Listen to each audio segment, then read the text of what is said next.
اور آج تک مخفی ہے. اب یہ ہمارا سوال پوری امت مسلمہ سے ہے کہ بھائی رسول اللہ کی ایک بیٹی جو وفات پا گئی، اس قدر صحابہ موجود تھے، تو ان کی قبر آج تک مخفی کیوں ہے؟ اس کے بعد مومنین انہوں نے اگلا جو پوائنٹ اٹھایا اور ان کے گفتگو کا جو دوسرا پہلو تھا وہ آپ سماعت فرمائے، اس کے بعد ہم اس کے اوپر جواب عرض کرتے ہیں. حضرت صدیق اکبر رضی اللہ تعالیٰ جب آپ تشریف لے کے آئے نا تو آپ نے فرمایا علی جنازہ آپ پڑھائیں گے. ایک روایت میں مولا علی نے بھی جنازہ پڑھایا، وہ بھی موجود ہے، لیکن کہا کہ حضرت صدیق اکبر، ایک روایت یہ بھی ہے جنازہ علی آپ پڑھائیں گے. حضرت علی نے وہاں پر کیا کہا تھا؟ آپ نے فرمایا جنازہ آپ پڑھائیں گے، چونکہ حضور نے فرمایا ہے جس قوم میں ابو بکر ہو امامت کے مصلی پر کوئی آ ہی نہیں سکتا ہے، تو جنازہ آپ پڑھائیں گے. اللہ اکبر. بہت سارے محدثین نے اس حدیث کو لکھا ہے کہ جنازہ پڑھایا ہی صدیق اکبر نے ہے. جی مومنین، آپ نے ملاحظہ فرمایا، یہ فرما رہے ہیں کہ حضرت ابو بکر جو ہیں وہ جناب سیدہ کی نماز جنازہ پڑھنے آئے تو مولا علی نے ان کو آگے کیا آپ پڑھائیں. ایک روایت ہے کہ جناب انہوں نے پڑھایا، ایک روایت ہے کہ مولا علی نے بھی پڑھایا. ہم دیکھتے ہیں کہ جناب ان کی بات میں کس قدر سچائی ہے. یہ آپ اپنے اسکرین پہ ملاحظہ فرمائیں، السنن الکبریٰ، تحقیق محمد عبد القادر عطا کی اور امام بہقی کی یہ کتاب ہے. اس میں کیا فرما رہے ہیں جی ملاحظہ فرمائیں، اور یہ بیروت لبنان سے چاپ ہوئی ہے. یہ آپ اپنے اسکرین پہ ملاحظہ فرمائیں، جو یہ بات کر رہے تھے، جو روایت پڑھ رہے تھے، وہ امام بہقی نے نقل کی ہے. اور کیا فرما رہے ہیں کہ جناب سیدہ وفات پا گئے تو حضرت ابو بکر جو ہیں ان کو مولا علی نے آگے کیا کہ آپ ان کے اوپر نماز پڑھائیں. قضا رویہ بہذا الاسناد، یعنی یہ جو ہے ان اسناد کے ساتھ یہ روایت نقل ہوئی ہے. یہ روایت نقل کرنے کے بعد کیا کہتے ہیں؟ وصحیح، یعنی حضرت ابو بکر کو مولا علی نے آگے کیا اور انہوں نے نماز پڑھائی. اس روایت کو نقل کرنے کے بعد کہتے ہیں وصحیح، صحیح بات کیا ہے. اس کے بعد وہ ابن شہاب الزہری کی روایت لے کر آتے ہیں کہ فلما توفیت، کہ جب جناب زہرا وفات پا گئی، دفن علی بن ابی طالب کے مولا کائنات نے ان کو دفن کیا لیلاً، رات میں، ولم یؤذن بہا ابا بکر، اور حضرت ابو بکر کو اصلاً اطلاع نہیں دی گئی کس چیز کی کہ جناب زہرا جو ہیں وفات پا گئی ہیں اور ان کی تدفین ہو چکی ہے. حضرت ابو بکر جو ہیں وہ اس چیز سے بے خبر رہے. اس کو امام بہقی نے کیا کہا ہے؟ یہ صحیح بات ہے. وہ جو سمر قادری صاحب بیان کر رہے تھے انہوں نے نقل کی ہے، اس کے بعد کیا کہا ہے؟ یہ بات ٹھیک نہیں ہے، بلکہ ٹھیک بات کیا ہے کہ حضرت ابو بکر کو اصلاً اطلاع ہی نہیں تھی. اس کے بعد مومنین آگے بڑھتے ہیں. یہ آپ اپنی اسکرین پہ ملاحظہ فرمائیں، شرح صحیح البخاری ابن بطال کی، ابن بطال الجزء الثالث، اور ریاض سے یہ چاپ ہوئی ہے. یہاں پر یہ بات ملاحظہ فرمائیں کہ مولا کائنات نے اپنی زوجہ کو دفن کیا رات میں، فرّ بہا من ابی بکر ان یصلی علیہ، کہ حضرت ابو بکر تاکہ ان کے اوپر نماز نہ پڑھے. کان بینہما شیء، کہ ان کے درمیان جو ہے وہ کوئی معاملہ تھا. وہ جناب ہضم کر گئے ہیں، وہ کون سا معاملہ تھا؟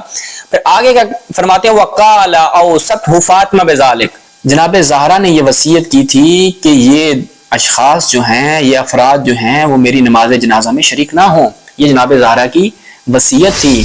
اب یہ مولوی جو چھپاتے ہیں اور بیان کرتے ہیں نہیں جی پڑھی تھی، وہ کس لیے چھپاتے ہیں؟ کہ اگر یہ ظاہر کریں گے کہ نہیں پڑھی تھی اور جناب زہرا کی باقاعدہ وصیت بھی تھی تو پھر آگے کیا جواب دیں گے مسلمانوں کو؟ مسلمان تو پوچھیں گے کہ بھائی رسول اللہ کی ایک بیٹی تھی، وہ اس دنیا سے رخصت ہو گئی، تو انہوں نے کیوں نماز نہ پڑھی؟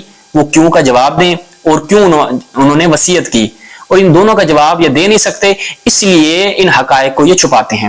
اس کے بعد اگلی کتاب ابن قتیبہ کی تعویل و مختلف الحدیث، اس میں آپ ملاحظہ فرمائیں مومنین، وقد طالبت فاطمہ رضی اللہ عنہا ابا بکر رضی اللہ عنہ بمیراث ابیہا رسول اللہ صلی اللہ علیہ وسلم، کہ جناب فاطمہ نے ابو بکر سے اپنے والد کی میراث کا مطالبہ کیا اور حضرت ابو بکر نے لم یعطیہا، نہیں دی ان کو. تو جناب زہرا نے قسم اٹھائی کہ میں تم سے کبھی کلام نہیں کروں گی، کبھی تم سے بات نہیں کروں گی.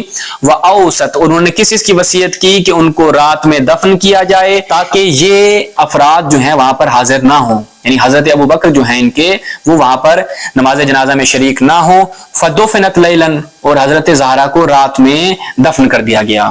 اس کے بعد اگلی کتاب جی الاصابہ فی تمییز الصحابہ. اب جو روایت پیش کر رہے تھے کہ جناب حضرت ابو بکر نے جو ہے نماز پڑھائی، تو آپ کی اس بات کو ابن حجر اسقلانی نے دیوار پہ دے مارا ہے. وہ کیا فرماتے ہیں؟ یہ جو کہا جاتا ہے قال صلی ابو بکر علی فاطمہ، کہ حضرت ابو بکر نے حضرت فاطمہ پر نماز پڑھی. وہذا فیہ ضعف وانقطاع، یعنی یہ روایت کیا ہے؟ ضعیف ہے اور اس میں انقطاع پایا جاتا ہے. تو جناب آپ جو استدلال کر رہے ہیں اور جو بات آپ کر رہے ہیں اس کو تو رد کر دیا کس نے؟ ابن حجر اسقلانی نے. اب صحیح بات مومنین کیا ہے؟ اب ہم اپنے تمام اہل تسنن حضرات سے کہیں گے کہ جو درست بات ہے وہ ہم آپ کی صحیحین سے آپ کے سامنے رکھیں گے. یہ آپ سب سے پہلے تو صحیح بخاری کو ملاحظہ فرمائیں. صحیح بخاری کتاب المغازی فوجدت فاطمۃ علی ابی بکر کہ حضرت فاطمہ جو ہیں وہ غضبناک ہوئی ابو بکر پر، اور کیا کہا کہ میں تم سے کبھی کلام نہیں کروں گی یہاں تک کہ حضرت زہرا وفات پا گئی. وعاشت بعد النبی 6 اشہر، اور جناب زہرا جو ہیں وہ رسول اللہ کے بعد 6 ماہ زندہ رہیں. فلما توفیت دفنها زوجها علی لیلا، جب حضرت زہرا وفات پا گئیں تو ان کے شوہر علی نے آپ کو رات میں دفن کیا. ولم یؤذن بها ابا بکر وصلی علیہا، اور حضرت ابو بکر کو اصلاً اطلاع ہی نہیں دی گئی کہ وہ آئیں اور نماز پڑھیں. یہ تھی صحیح بخاری. اب چلتے ہیں ان کی دوسری صحیح. یہ تو پہلی صحیح ہے جو بخاری ہے، اور دوسری صحیح ان کی کون سی ہے؟ مسلم. صحیح مسلم میں جب ہم چلتے ہیں تو صحیح مسلم میں ہمیں کیا ملتا ہے؟ یہ اپنی اسکرین پہ ملاحظہ فرمائیں. وعاشت بعد رسول اللہ 6 اشہر فلما توفیت دفنها زوجها علی، وہی عبارت ہے ولم یؤذن بها ابا بکر وصلی علیہا علی. اب یعنی صحیح مسلم اور صحیح بخاری نے یہ فیصلہ کر دیا کہ حضرت ابو بکر کو اصلاً اطلاع ہی نہیں تھی. کجا یہ کہ وہ جاتے اور جناب زہرا کی نماز جنازہ پڑھتے. اور ہم نے کچھ شروحات سے ابن بطال اور ابن قتیبہ کی کتاب سے یہ چیز آپ کے لیے واضح کی کیوں ان کو اجازت نہیں دی گئی اور کیوں ان کو اطلاع نہیں دی گئی. اس لیے کہ جناب زہرا نے یہ وصیت کی تھی کہ یہ میرے جنازے میں شریک نہ ہوں. آخر میں جو ہے وہ ایک تبرکن اور حوالہ لیتے جائیں. مصنف عبد الرزاق میں کیا ہے کہ جناب فاطمہ سلام اللہ علیہا کو رات میں دفن کیا گیا. کس لیے؟ وجہ بتائیے. فرّ بہا. اب مصنف کی عبارت جو ہے وہ مزید واضح کر دیتی ہے اس چیز کو.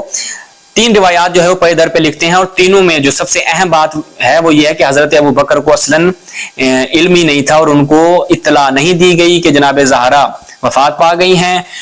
کس لیے؟ تاکہ وہ ان پر نماز پڑھنے نہ آ سکیں. اور یہ کیوں؟ اوصت بذالک، جناب زہرا نے اس چیز کی وصیت کی تھی. یعنی جناب زہرا جو ہیں وہ یہ وصیت کر کے گئی تھی کہ خلیفہ اول جو ہیں ان کے وہ میرے نماز جنازہ میں شریک نہ ہوں. اب مومنین آپ نے ملاحظہ کر لیا کہ حقیقت کیا تھی، اور یہ مفتی سمر قادری صاحب کس انداز سے ماہ مبارک رمضان میں جھوٹ بول رہے ہیں.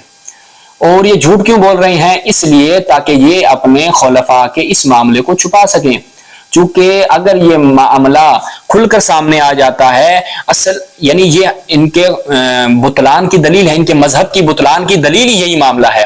چونکہ یہ چیز واضح ہو جائے کہ رسول اللہ کی بیٹی ناراض رہی، کلام نہیں کیا، یہ ان کے جنازے میں شریک بھی نہ ہوئے، تو پھر جو باضمیر اہل سنت ہیں، جو اہل بیت کا عشق اور محبت رکھنے والے ہیں، ان کو کیا جواب دیں گے؟ تو اپنے خلفاء کو بچانے کے لیے اور اس اپنے مذہب کو بچانے کے لیے یہ لوگوں سے حقائق چھپاتے ہیں. لیکن ان کی کتابیں چیخ چیخ کے یہ بتا رہی ہیں کہ مفتی سمر قادری جھوٹ بول رہا ہے. انشاءاللہ مومنین اسی طرح ان مفتیوں کے جھوٹ آپ کے سامنے آشکار کرتے رہیں گے. والسلام علیکم ورحمۃ اللہ.